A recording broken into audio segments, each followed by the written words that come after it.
بلغ العلا بکمالہ کشف الدجا بجمالہ۔ حضرت صلی اللہ علیہ وآلہ وسلم پر وحی کا ابتدائی دور اچھے سچے پاکیزہ خوابوں سے شروع ہوا۔ آپ خواب میں جو کچھ دیکھتے وہ صبح کی روشنی کی طرح صحیح اور سچا ثابت ہوتا۔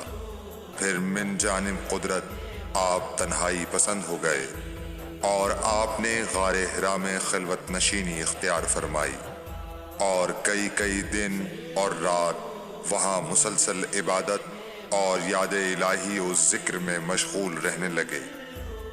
جب تک گھر آنے کو دل نہ چاہتا توشہ ہمراہ لیے ہوئے وہاں رہتے۔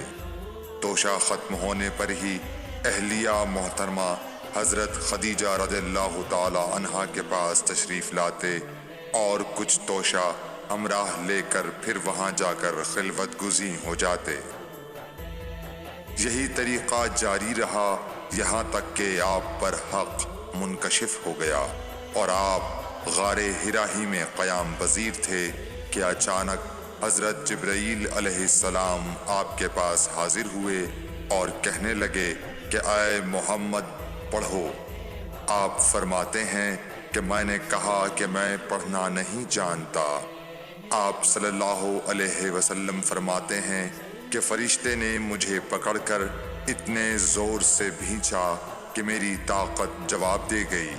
پھر مجھے چھوڑ کر کہا پڑھو۔ میں نے پھر وہی جواب دیا کہ میں پڑھا ہوا نہیں ہوں۔ اس فرشتے نے مجھ کو نہایت ہی زور سے بھینچا کہ مجھ کو سخت تکلیف محسوس ہوئی۔ پھر اس نے کہا کہ پڑھ۔ میں نے کہا میں پڑھا ہوا نہیں ہوں۔ فرشتے نے تیسری بار مجھ کو پکڑا اور تیسری مرتبہ پھر مجھ کو بھینچا۔ پھر مجھے چھوڑ دیا اور کہنے لگا کہ پڑھو اپنے رب کے نام کی مدد سے جس نے پیدا کیا اور انسان کو خون کی پھٹکی سے بنایا۔ پڑھو اور آپ کا رب بہت ہی مہربانیاں کرنے والا ہے۔ بس یہی آیتیں آپ حضرت جبرائیل علیہ السلام سے سن کر اس حال میں غار حرا سے واپس ہوئے کہ آپ کا دل اس انوکھے واقعے سے کانپ رہا تھا۔ آپ حضرت خدیجہ کے ہاں تشریف لائے اور فرمایا کہ مجھے کمبل اوڑھا دو، مجھے کمبل اوڑھا دو۔ لوگوں نے آپ کو کمبل اوڑھا دیا۔ جب آپ کا ڈر جاتا رہا تو آپ نے اپنی زوجہ محترمہ حضرت خدیجہ رضی اللہ تعالی عنہا کو تفصیل کے ساتھ یہ واقعہ سنایا اور فرمانے لگے کہ مجھ کو اب اپنی جان کا خوف ہو گیا ہے۔ آپ کی اہلیہ محترمہ حضرت خدیجہ رضی اللہ تعالی عنہا نے آپ کی ڈھارس بندھائی اور کہا کہ آپ کا خیال صحیح نہیں ہے۔ اللہ کی قسم آپ کو اللہ کبھی رسوا نہیں کرے گا۔ آپ تو اخلاق فاضلہ کے مالک ہیں۔ آپ تو کنبہ پرور ہیں، بے کسوں کا بوجھ اپنے سر پر رکھتے ہیں، مفلسوں کے لیے آپ کماتے ہیں، مہمان نوازی میں آپ بے مثال ہیں اور مشکل وقت میں آپ امر حق کا ساتھ دیتے ہیں۔ ایسے اوصاف حسنہ والا انسان یوں بے وقت ذلت و خواری کی موت نہیں پا سکتا۔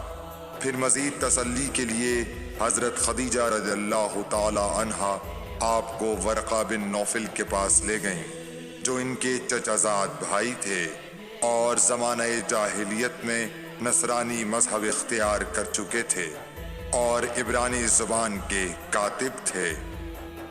چنانچہ انجیل کو بھی حسب منشائے خداوندی عبرانی زبان میں لکھا کرتے تھے۔ انجیل سریانی زبان میں نازل ہوئی تھی، پھر اس کا ترجمہ عبرانی زبان میں ہوا۔ ورقہ اسی کو لکھتے تھے۔ وہ بہت بوڑھے ہو گئے تھے، یہاں تک کہ ان کی بینائی بھی رخصت ہو چکی تھی۔ حضرت خدیجہ رضی اللہ تعالی عنہا نے ان کے سامنے آپ کے حالات بیان کیے اور کہا کہ اے چچا زاد بھائی، اپنے بھتیجے محمد صلی اللہ علیہ وسلم کی زبانی ذرا ان کی کیفیت سن لیجئے۔ وہ بولے کہ بھتیجے آپ نے جو کچھ دیکھا ہے اس کی تفصیل سناؤ۔ چنانچہ آپ صلی اللہ علیہ وآلہ وسلم نے از اول تا آخر پورا واقعہ سنایا، جسے سن کر ورقہ بے اختیار ہو کر بول اٹھے کہ یہ تو وہی ناموس معزز رازدان فرشتہ ہے جسے اللہ نے حضرت موسیٰ علیہ السلام پر وحی دے کر بھیجا تھا۔ کاش میں آپ کے اس عہد نبوت کے شروع ہونے پر جواں عمر ہوتا، کاش میں اس وقت تک زندہ رہتا جب کہ آپ کی قوم آپ کو اس شہر سے نکال دے گی۔ رسول کریم صلی اللہ علیہ وآلہ وسلم نے یہ سن کر تعجب سے پوچھا کہ کیا وہ لوگ مجھ کو نکال دیں گے، حالانکہ میں تو ان میں صادق و امین و مقبول ہوں۔ ورقہ بولا ہاں یہ سب کچھ سچ ہے، مگر جو شخص بھی آپ کی طرح امر حق لے کر آیا لوگ اس کے دشمن ہی ہو گئے ہیں۔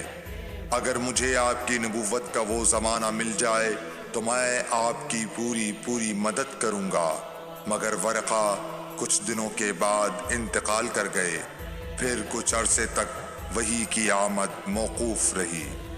صحیح بخاری حدیث نمبر 3۔